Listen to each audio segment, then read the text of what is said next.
Hello students welcome to crack job. तो पिलामाने finally तमर एएलपी आरपीएफ एवं जेई रो जो वैकेंसी ऑलरेडी जो आगुरी बाहर जाइथिला तार एग्जाम डेट टी कौन एग्जाम डेट रो नोटिफिकेशन फाइनाली पळै आसीची। तो चलो डिस्कशन करिया केबे तमर कौन एग्जाम रहुची।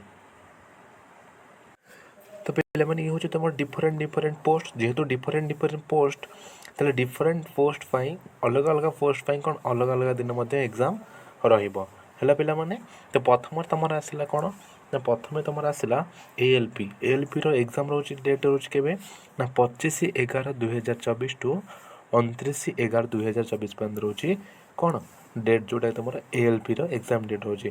देन तुम आसला कौन पिला माने देन तुम आसला आरपीएफ एसआई जो रोची तार एग्जाम रोची 2/12/2024 टू 12/12/2024 पर्यंत रोची।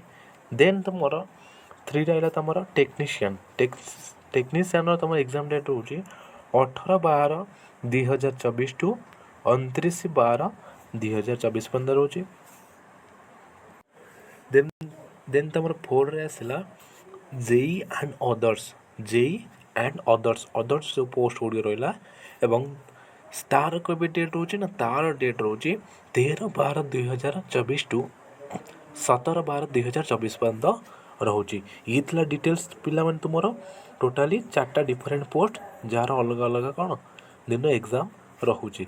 देन तुमर ये तुम पिला माने से कहीदे जे जो तुम जो एडमिट कार्ड जो डाउनलोड कर तार कौन ऑफिशियल वेबसाइट रो कौन एडमिट कार्ड डाउनलोड कर एवं downloading of e call letters will start 4 days prior to exam date mention in exam city and date intimation लेख से कहीदेला फाइन कौन पूरा स्पष्ट भाव में कहीदे 4 दिन पूर्वर एग्जाम 4 दिन पूर्वर तुम ई कॉल लेटर्स जोटा तुम हो कौन एडमिट कार्ड विल बी कौन अवेलेबल हो वेबसाइट रे तुम से कौन डाउनलोड करदेव।